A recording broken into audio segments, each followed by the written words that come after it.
নমস্কাৰ আস্থা ক্ৰিয়েশ্যনৰ নতুন এটা ভিডিঅ'ৰ মাজলৈ আপোনালোক সকলোকে পোনপ্ৰথমে স্বাগতম জনাইছো। আজিৰ এই ভিডিঅ'টিৰ জৰিয়তে কেইটামান গুৰুত্বপূৰ্ণ কথা আপোনালোকৰ লগত আলোচনা কৰিম। আশা কৰিছো ভিডিঅ'টিৰ জৰিয়তে আপোনাৰ যথেষ্টখিনি উপকাৰ হ'ব। শাৰদীয় নৱৰাত্ৰিৰ পৰ্ব দেৱী দুৰ্গাৰ ওপৰতেই সমৰ্পিত হয়।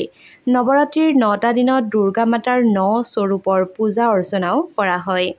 এই বৰ্ষত শাৰদীয় নৱৰাত্ৰিৰ আৰম্ভণি হৈছে 3 অক্টোবৰৰ পৰা।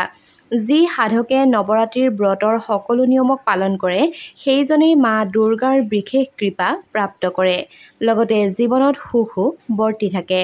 হিন্দু ধৰ্মত সকলোতকৈ মহত্বপূৰ্ণ পৰ্ব নৱৰাত্ৰি বুলি মনা হৈছে। এই পৰ্ব মা দুৰ্গাৰ পূজাৰ বাবে সমৰ্পিত হয়। বেয়াৰ ওপৰত সত্যৰ জয়ৰ প্ৰতীক এই উৎসৱ সকলোতে সভ্যতা আৰু উৎসাহৰ লগত পালন কৰা হয়।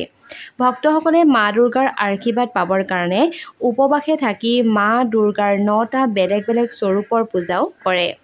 নৱৰাত্ৰিৰ এই কথা বিশেষ ৰূপে ধ্যান দিব লাগে যাতে ব্ৰত ৰখা সকলে নৱৰাত্ৰিৰ দিনকেইটাত সোনকালে উঠি পবিত্ৰ স্নান কৰে। নৱৰাত্ৰিৰ 9টা দিনত ব্ৰতৰ সময়ত ভক্তসকলে মাদক দ্ৰব্য, তম্বাকু আৰু মাংসাহাৰী ভোজনৰ পৰা দূৰত থকাটো উচিত। বন্ধু-বান্ধৱীসকল, ভিডিঅ'টো যদিহে ইমানখিনিলৈকে চাই আছে তেনেহ'লে নিশ্চয়কৈ ভিডিঅ'টোত এটা লাইক কৰাৰ লগতে চেনেলটি ছাবস্ক্ৰাইব কৰি কাষত থকা বেল আইকনটো প্ৰেছ কৰি থ'বলৈও নাপাহৰিব। নৱৰাত্ৰিৰ ব্ৰতৰ সময়ত চুলি, নখ, দাড়ি কটাৰ পৰা দূৰত থাকিব লাগে। নৱৰাত্ৰিৰ ব্ৰত কৰা সকলে আটা, গাখীৰ, সাবুদানা, আলু আৰু ফল সেৱন কৰিব পাৰে। নৱৰাত্ৰিৰ ব্ৰতৰ সময়ত সৰিয়হৰ তেল আৰু তিল সেৱন কৰাৰ পৰা দূৰত থাকক। মুগফলিৰ তেল আৰু ঘিউৰ উপয়োগ কৰিব পাৰে। প্ৰত্যেক দিনে উপয়োগ কৰা নিমখ সেৱন কৰাৰ পৰা দূৰত থাকিব পাৰে। সন্ধ্যা নিমখৰ উপয়োগ নিশ্চয়কৈ কৰিব। ব্ৰত কৰাসকলে দিনত শুব নালাগে। নৱৰাত্ৰিৰ ব্ৰত ৰখা সকলে সদায় শুদ্ধ কাপোৰ পিন্ধিব লাগে। বিশ্বাস কৰা হয় যে ব্ৰত ৰখা লোকসকলে ছালেৰে বনোৱা বস্তুৰ পৰা দূৰত থাকিব লাগে। লগতে ক'লা কাপোৰ পৰিধান কৰাৰ পৰাও দূৰত থাকক। গৰ্ভৱতী মহিলা, ল'ৰা-ছোৱালী তথা গম্ভীৰ ৰোগ থকা লোকসকলে এই ব্ৰত ৰাখিব নালাগে।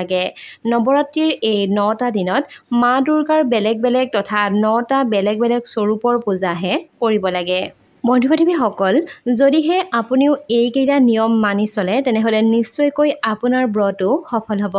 আশা কৰিছোঁ আজিৰ এই ভিডিঅ'টিৰ জৰিয়তে আপোনাৰ যথেষ্টখিনি উপকাৰ হ'ব। যদিহে ভিডিঅ'টি চাই ভাল পালে তেনেহ'লে ভিডিঅ'টোত লাইক আৰু কমেণ্ট কৰাৰ লগতে আপোনাৰ আপোনসকলৰ মাজত অনুগ্ৰহ কৰি আজিৰ এই ভিডিঅ'টো শ্বেয়াৰ কৰি দিবলৈ নাপাহৰিব। ধন্যবাদ।